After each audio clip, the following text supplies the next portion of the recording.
Tucson, Utah.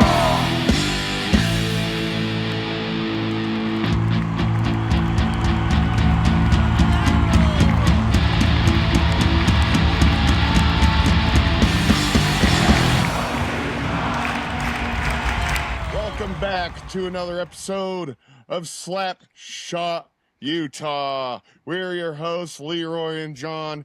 If you're watching this, the majority of people on YouTube that consume this podcast are not subscribed to our channel. So please like, subscribe, and ring that bell. It'll just help us in the algorithm, or don't. We don't really care. Before we get into the hockey talk, Leroy, I got to give a special shout out to Utah's newest professional team, the Utah Talons, that defeated Chicago Bandits in the first ever Athletics Unlimited Softball League. They beat them 2-1 yesterday. They beat them. They play again today. If Utah wins, we move on to the next round. But if Chicago evens it out, they play when this episode's coming out. So look out for that. It was the first professional softball game ever nationally televised on ABC. So I got to give those women a round of applause and good job. Thank you for representing Utah. We have so many professional teams now, Leroy. I love it. Do they play live here in Utah? Where do they play? Down at the old ballpark? I'm not sure where they play, to be honest with you. I knew they were coming, and then I tuned in and saw they were playing, so I watched it. They were playing in Chicago when they played on Saturday. But yeah, pretty cool. Shout out to the Utah Talons. Good luck this season. Softball. I love a college softball. You give me some professional softball. We should get drunk ass, dude. The softball game. I would be down because shout out to my daughter Kaylee. She's a softball player too, so it would be fun to get some gear for her and all that. So we should definitely check them out, and you too. You should also check them out. Show the women of Utah some support. Yeah, me personally. No, I just mean listeners and stuff. Oh, okay. Oh, yeah. Also, happy birthday, Utah. It was Pioneer weekend. Right. Did you do Pioneers? Did you do Pine Beer? Did you do Pioneer? Did you do anything?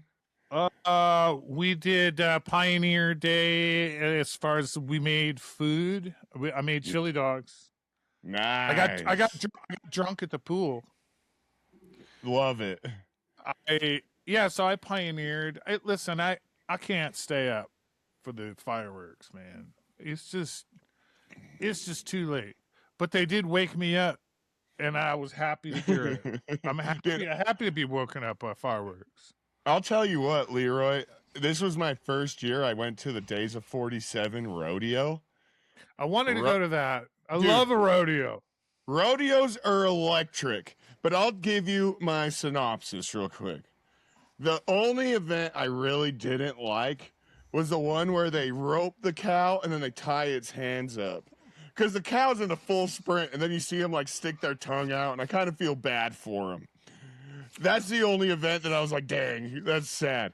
But I'll tell you one thing about the rodeo that I loved. There is no wasted space. That national anthem goes, and the hum of the brave. And there's a bunking Bronco. And they're going. They're going. There is no downtime. Yeah. It's event. If you've never been to the Days of 47 rodeo, I highly recommend it. I think it's turning into a new yearly tradition for us. Well, I've noticed that all the rodeos are paced up pretty good. We went to the State Fair rodeo. And it was paced pretty good. You know, I like it. The real athletes for the rodeo. I like a barrel racer. And those girls get on the horses and they start hauling ass and start taking those tight turns around the barrel. Give me some barrel racers all day long. I love a rodeo. Me too, dude. The trust they put in those horses, and those horses, they're digging their hooves deep in that dirt, and they're hitting that. Yeah, it's impressive. It's very impressive. Yeah. We, my wife, because we sat up high, right, like up in the bowl, because they got it at the big stadium over for the fair.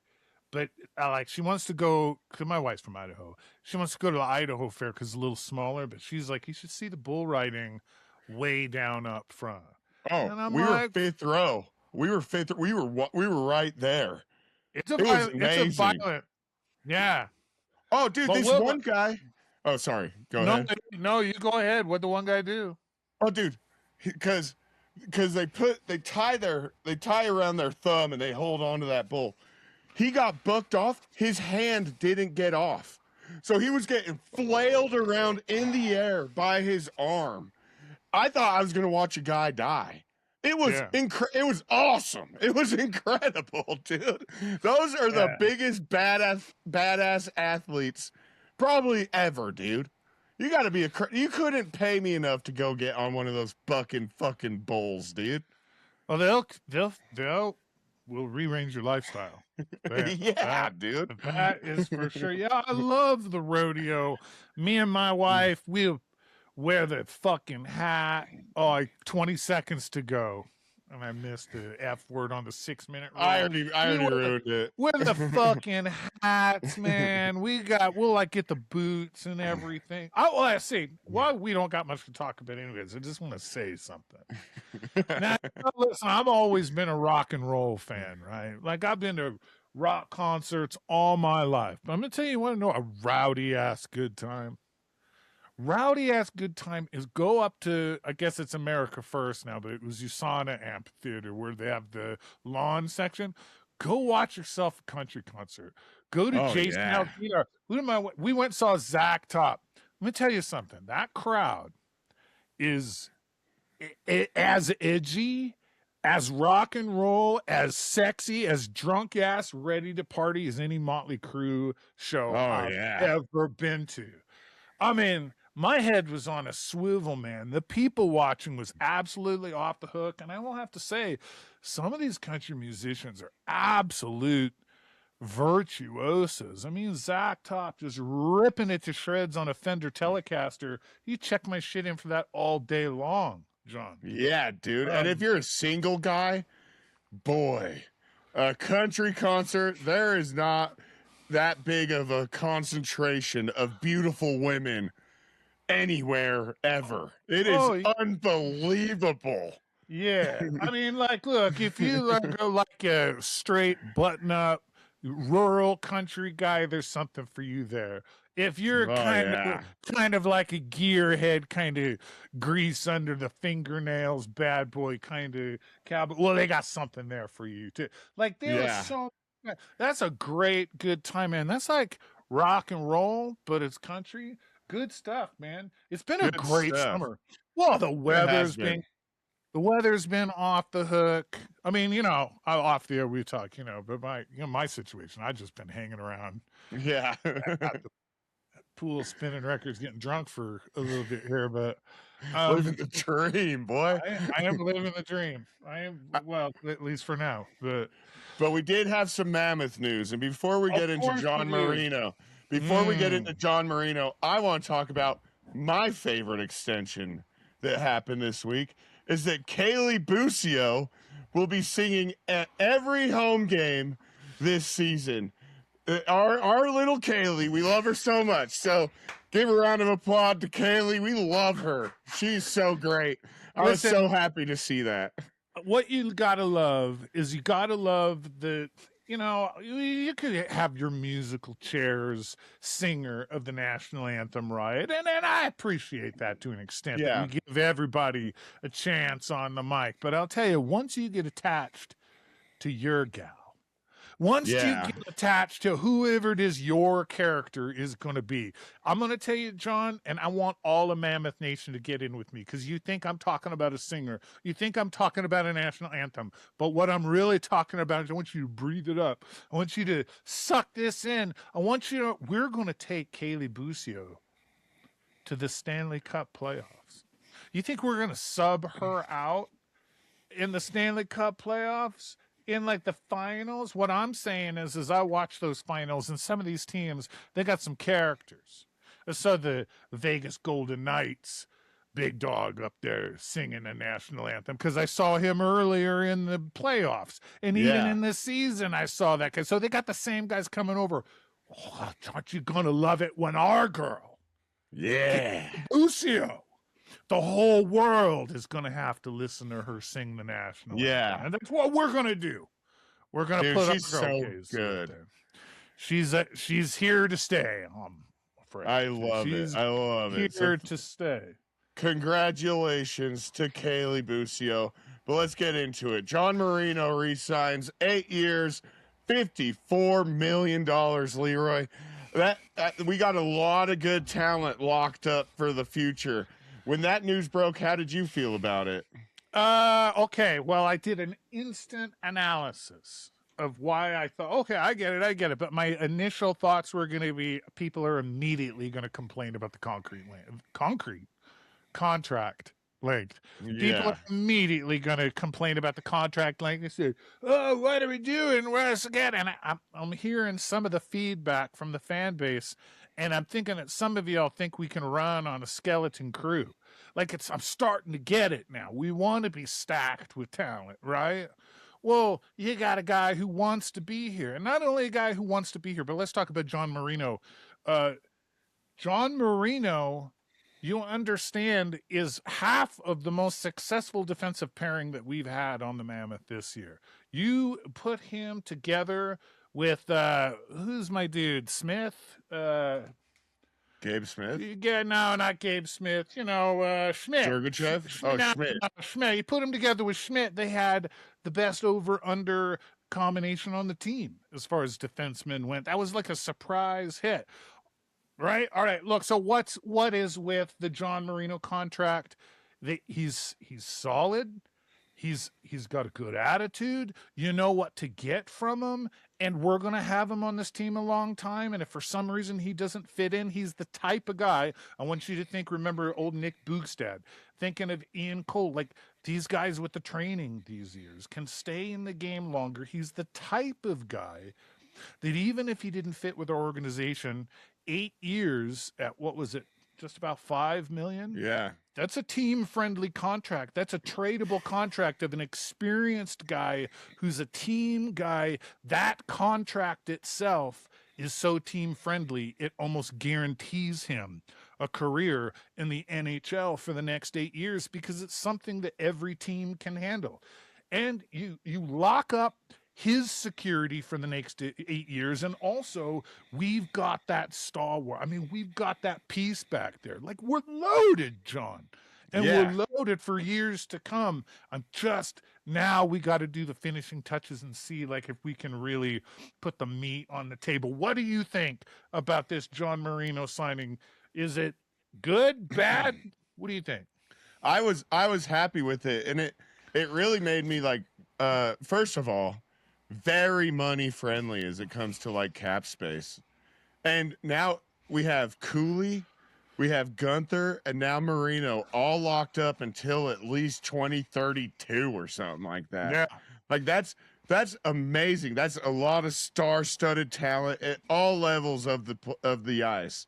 So I was stoked on it. I like John Marino. I'm not going to say he pops off the ice to me as just a casual viewer or even like trying to see anything, but he does his job well and he does it good with a good attitude. And I love his press conferences, says all the right things. He's a good guy, dude. He's even a good kid. He's way younger than us. I think one of the reasons that the Mammoth fan base didn't gel right onto him and get the warm feelies about him is because, remember, he got injured and was out most of the hockey club season. In the 24 season, he didn't play. He was one of our first acquisitions, if you remember. Yeah. That first acquisition before the offseason began, it didn't start with the team. It didn't have much of a 24.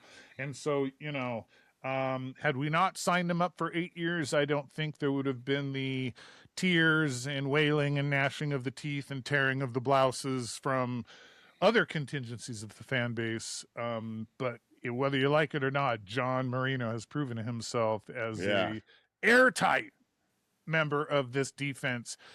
He's not going to stick on first, second defensive pairing forever. You can see somewhere down the line he's going to be third, fourth line type guy, but can't say that we don't need it. Can't say that we don't do it because how old was Ian Cole? And how long did we had him for? Like, he's gone now, but he was pretty close, 37, 30 years old. Yeah. Conditioning just gets better all the time. So I don't remember. How old is Marino now? 20. Let me look it up real quick. 28? He's supposed to be 37 or 38 years old, I think, when the contract is up. 29 right now. 29. Okay, so what Born you in do 97. is so you got a team-friendly contract on this great big long offer, which I don't think they can allow. They don't, after this year is no more 8-year contracts, I think. Oh, really? So I think, if I understand correctly, this was the last year that you can offer that. I might be wrong. At least we locked in some good ones before that. These long contracts are going out of style to an extent, but that's just it. Is it like the duration of it and the amount of money? $5 million in 5 years is nothing.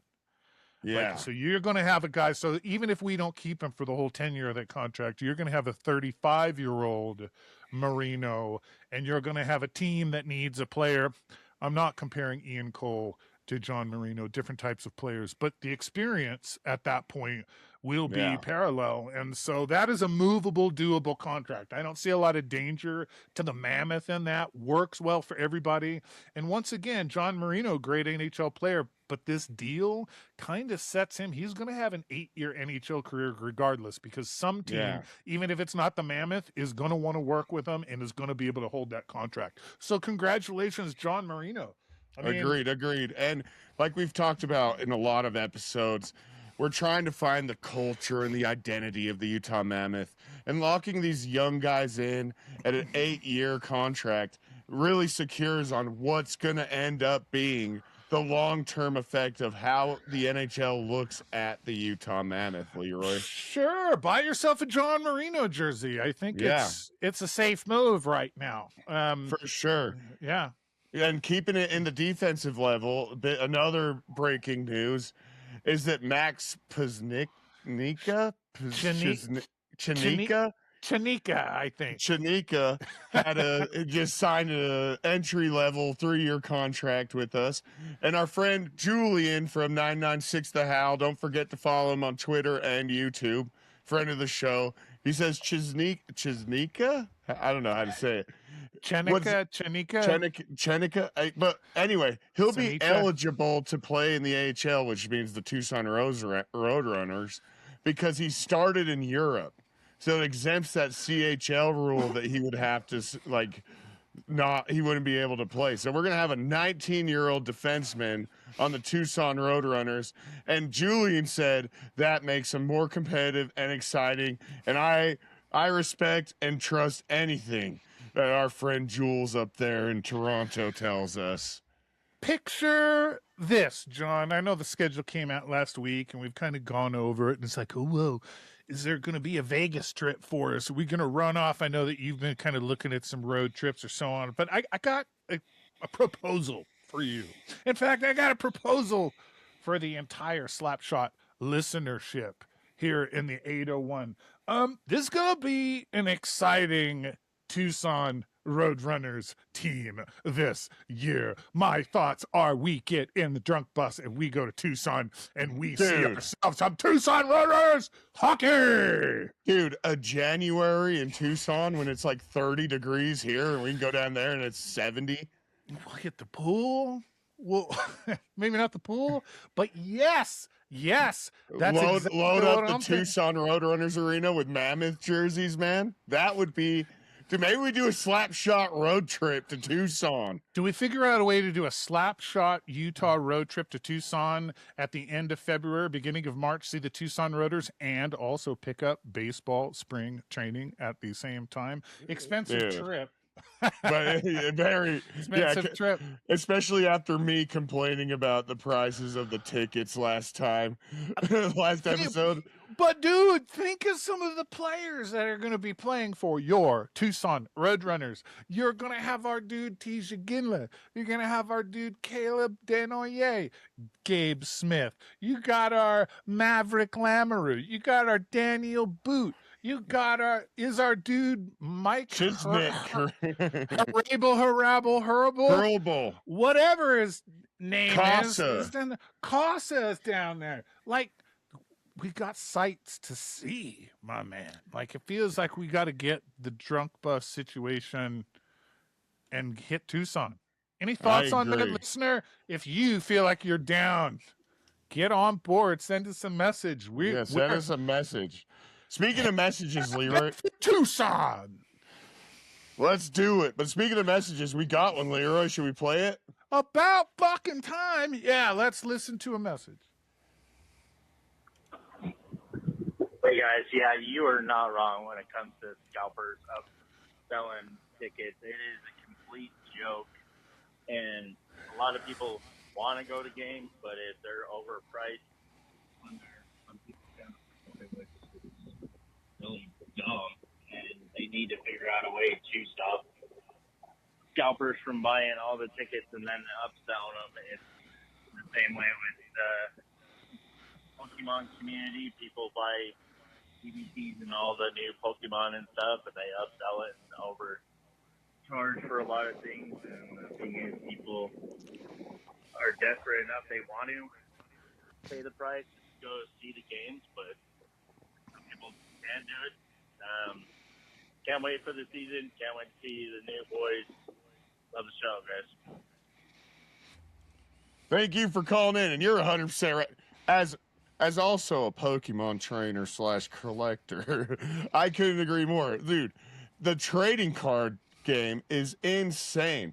If you see these Pokemon vending card machines, there'll be these guys that clearly don't give a shit. They're just buying every single thing that goes in there, and then they sell it for double on eBay, which I get it. It might be your income. But it's really lame for for kids and just normal people that just want to enjoy some type of hobby, you know? Yeah, think of the children. Yeah, dude. But thank you so much for calling in. Please call in more, people. Please call in more. Leroy, I got it. Oh, wait. Go ahead. I was just going to say a quick side note. We're talking about collectibles, right? Because we don't have a lot to talk about on this show. I'm going to say my little thing about collectibles. Our girl, Ella Langley, because I know you're Ella fella. I'm an Ella fella, baby. I love her. Fella. You know, my wife loves Ella Langley, too. We've been kind of into her for, a couple years now. So we felt like we got in early. But I'll tell you, I would collect records, right? And so I'm like, oh, fuck. What you need to do is you need to buy, this album's sure, but you need to buy the last album on vinyl right now. Oh, too late, motherfucker. Got it on there. Plum colored, Ella Langley hung over. No signature on that motherfucker. This album, this record is 2 years old. Guess how much they want for an unsigned copy on fucking eBay? $700. I was going to guess 200 to be outrageous. $700. So when it comes to collectibles, I can see the mania. Get in and get in there quick. Guaranteed, I'm buying a copy of the Dandelion album. Yeah. Just keeping it. That motherfucker, first press, might be worth something someday. But anyways, collectibles. It's a mania. It's a sensation. People get in there with those cards, start digging through, push the little kids out of the way, throw your little sister down on the sidewalk, and grab what's in. But I will say, I got Prevy too, and one of our listeners, a good friend, Chris, told me about Beehive Tickets, at Beehive Tickets on Twitter. And it's kind of like an independent Utah sports vendor that they're trying to get take the middleman out to where you can just buy it from local people. So at Beehive Tickets, anyone listening should definitely go and follow them. Going off of that, Leroy, I think a big story of last year in the playoffs was the trading in of the Knights jerseys in exchange for a Mammoth jersey. And I saw this really Broccoli Brandon put up on his Twitter on what actually happened to those jerseys, because we all were wondering what are they going to do with all these Golden Knights jerseys. So it said during the 2026 Stanley Cup playoffs, the Utah Mammoth invited their fans to trade in their Vegas Golden Knights jerseys as part of a unique fan engagement promotion in the celebration of the team's first playoff run. What happened next was a true win for the community. The collected Golden Knights jerseys were donated by the Utah Mammoth to the Vegas Golden Knights Foundation, which then shared them with local nonprofits throughout Southern Nevada, including Help of Southern Nevada. Those jerseys are proudly worn by Help youth and staff members, creating smiles and reminding us that sports have a power of bringing communities together, both on and off the ice. And I love that. So shout out to everybody. If you traded in your jersey, good job. And shout out to Ryan Smith and the organization for doing something good with that instead of just like donating them to the Goodwill or whatever. I thought that was a really cool story. It might have been a fun look to see local vagrants, Yeah. Some guy hitting his fentanyl pipe in a fucking Knights Some guy's jersey. like all slouched on North Temple in a Knights jersey. He's got all his Stone jersey on, and he's Mark Stone jersey. Yeah. Well, that missed opportunity there, but yeah, great that they all went. They all went to a good cause. Yeah, that was great. And then I got one more insider information for you, Leroy.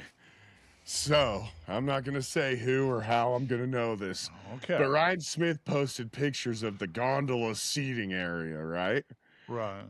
I learned that where your seats are in the bird's nest, that's where the stairs are going up to the gondola section. That's why our lovely neighbors had to move, because that's now the stairway to walk up to the gondola. So so I sit right next to the gondola stairs now?